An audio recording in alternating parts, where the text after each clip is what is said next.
খালি খালি মিথ্যা কথা বলে অভিনয় করে কান্না গ্লিসারিন দিলেই চোখ দিয়ে পানি আসে, এটা আমিও জানি। গ্লিসারিন দিলে সবার চোখেই পানি আসে, এটা যারা অভিনয় করে তারা ভালোই জানে।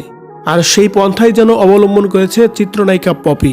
এভাবেই যেন অভিযোগ করে কথাগুলা বলছিলেন পপির বোন ফিরোজা পারভিন। ভিউয়ার্স, পপিকে নিয়ে আরও অজানা তথ্যই জানিয়েছে তার বোন। কি বলছে তিনি জানতে হলে পুরো ভিডিওটি দেখে আমাদের সঙ্গেই থাকুন। উপরে থুতু মারলে নিজের গায়ে পড়ে। পপির সাথে তার পরিবারের সাথে জমির বিরোধ নিয়ে এখন রীতিমতোই সোশ্যাল মিডিয়ায় যেন অনেক বেশি আলোচনা সমালোচনার জন্ম দিয়েছে।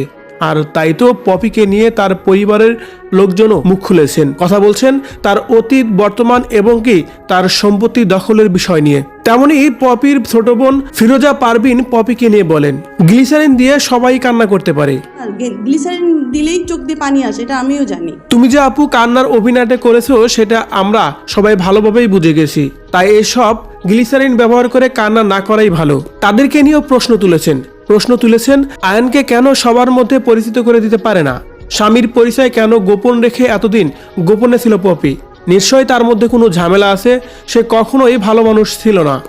আদনান আর আয়া কারোর সামনে তোমার স্বামীর পরিচয় দিতে পারো না। তেমনই আমাদের জমির ক্ষেত্রে এমনটি করেছে। পপি তার নিজের নামে 5 কাঠা জমি কিনে নিয়েছে, এটা ঠিক আছে, কিন্তু আমাদের 6 কাঠা জমি সে কখনোই কিনে নেয়নি, বরঞ্চ তিনি পুরোটাই তার নামে রেকর্ড করে নিয়েছে। জমির দলিল ছাড়া কিভাবে পপি রেকর্ড করে নেয়, এটা আমার বোধগম্য হয় না।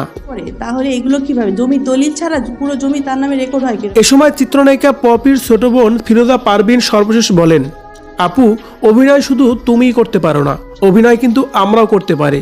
অভিনয় শুধু তুমি জানো না, পৃথিবীর সবাই জানে। তাই আমাদের সাথে আর এভাবে খেলো না।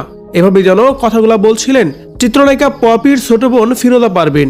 ভিউয়ার্স, ফিরোজা পারভিনের কথাগুলোকে আপনি কিভাবে নিচ্ছেন অবশ্যই কমেন্ট করে জানাবেন আমাদের কমেন্ট বক্সে।